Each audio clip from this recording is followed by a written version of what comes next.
Em nome do Pai, do Filho e do Espírito Santo. Amém. Do Evangelho segundo São Lucas.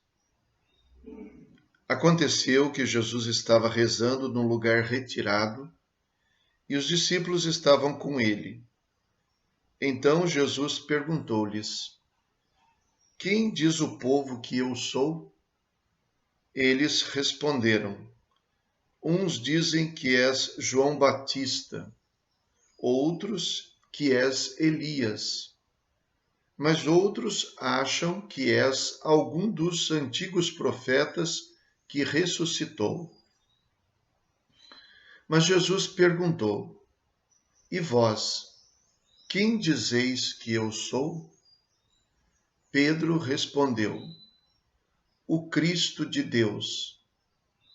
Mas Jesus proibiu-lhes severamente que contassem isso a alguém. E acrescentou: O Filho do Homem deve sofrer muito, ser rejeitado pelos anciãos, pelos sumos sacerdotes e doutores da lei, deve ser morto e ressuscitar no terceiro dia. Palavra da salvação. Glória a vós, Senhor. O contexto do Evangelho, no qual Jesus questiona seus discípulos a seu respeito, é o contexto da oração, segundo a narrativa de São Lucas. Jesus estava rezando num lugar retirado e seus discípulos chegaram ou se encontravam ali. Então ele perguntou sobre quem diziam as multidões que ele era. A oração é sempre um ato misterioso, porque é um ato muito pessoal. Ainda que a oração não seja um ato propriamente solitário, porque rezar é dialogar, nesse ato estão envolvidos apenas o orante e Deus. E nenhuma outra pessoa mais pode fazer parte deste diálogo, ainda que as pessoas possam estar rezando juntas no mesmo lugar. Mas a oração é um ato supremo de confronto com o mistério.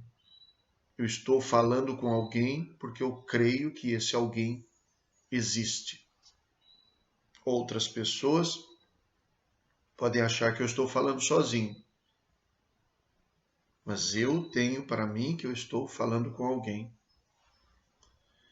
Nós não sabemos o que Jesus rezava, mas podemos supor que a sua oração nesse momento tivesse alguma coisa a ver com o que ele conversou com os discípulos depois. É possível que Jesus estivesse meditando sobre aquilo que ele tratou com eles depois. Porque no fundo, na oração, a gente também faz um pouco disso. Se descobrir. Quem sou eu? O que é que eu faço neste mundo? Dependendo da minha relação com Deus, ou dependendo até de crer que Deus existe ou não, eu sou uma pessoa ou outra. Minha vida tem uma ou outra direção. Então é possível que Jesus estivesse se questionando sobre quem ele era, sobre suas ações, sobre o significado das suas ações para as pessoas. Também é possível que ele tivesse ponderado também, meditado sobre a opinião das pessoas, sobre o quanto interessava a opinião dos outros a seu respeito, sobre qual a opinião que interessava mais, porque a opinião das pessoas revela também a relação, afinal de contas, quem eu sou para esse meu amigo. Eu penso que sou amigo dele. Será que sou mesmo? Só ele pode responder isso para mim? E eu posso responder se eu o considero amigo ou não. Mas sobre o que ele pensa de mim, só ele pode dizer. E Jesus, então, pode ter na oração também meditado sobre isso. Quem sou eu para a multidão? Quem sou eu para os meus discípulos? Eles deixaram tudo. Será que eles confiam em mim mesmo? Será que eles estão desconfiados?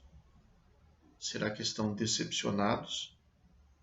Aliás, poderia ele ter pensado: como é que eles vão suportar aquilo que eu tenho que passar? Será que eles vão entender? Então é possível que Jesus tivesse travado com Deus esse mesmo diálogo que ele travou com os discípulos a seu respeito. Mas também é possível que Jesus tenha travado com Deus o mesmo diálogo a respeito dele e Deus. Quem é o Senhor para mim? Quem és, afinal de contas? E a resposta de Jesus sempre será: Tu és o meu Pai. O apelativo Pai é um apelativo pessoal e relacional. E, ao que tudo indica, Jesus propriamente chamava Deus não de Pai, mas de Papai. Mal traduzindo na nossa maneira de falar, porque Abá era a maneira como o filho se dirige ao próprio pai. Um apelativo verdadeiramente pessoal. Somente um filho, sobretudo se é uma criança, se dirige ao pai como papai. Outras pessoas podem se referir ao pai,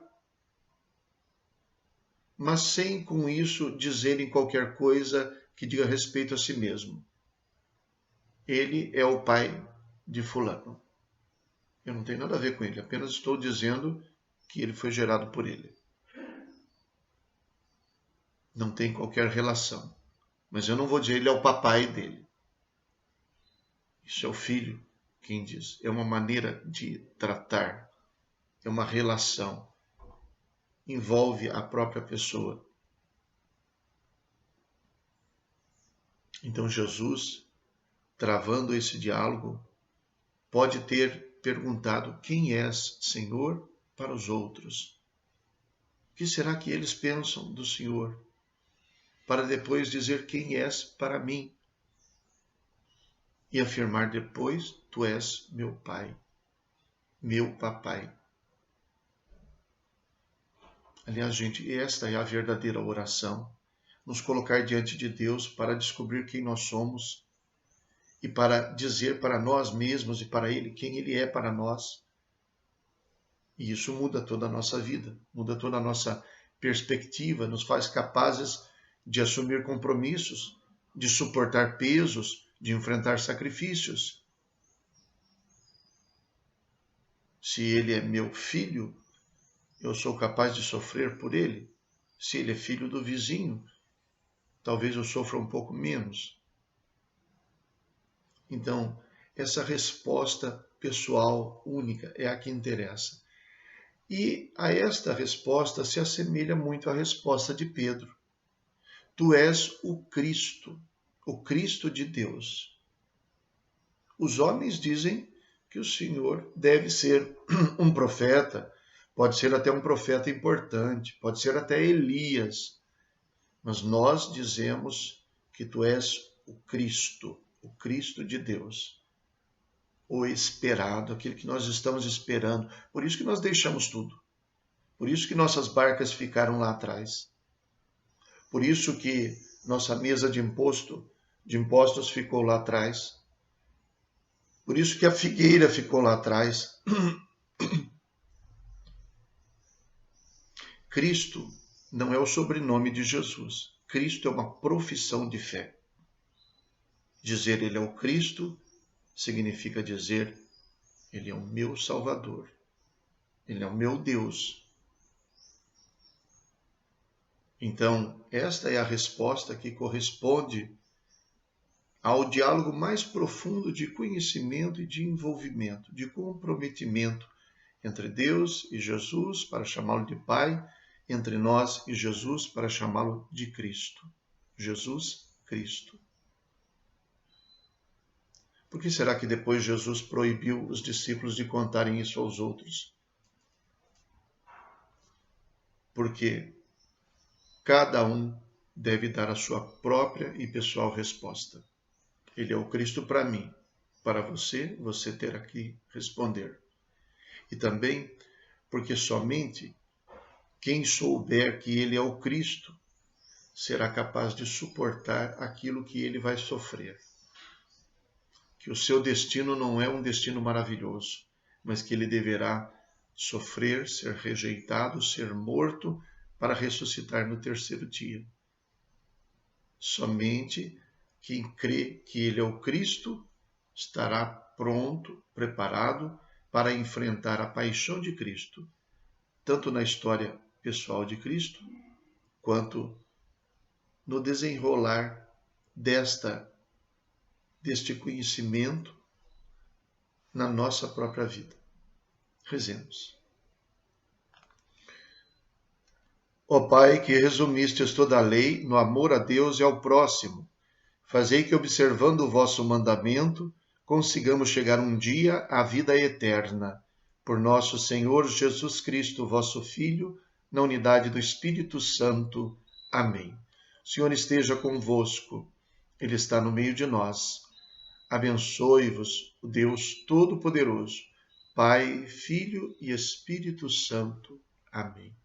Bom dia. Fiquem com Deus.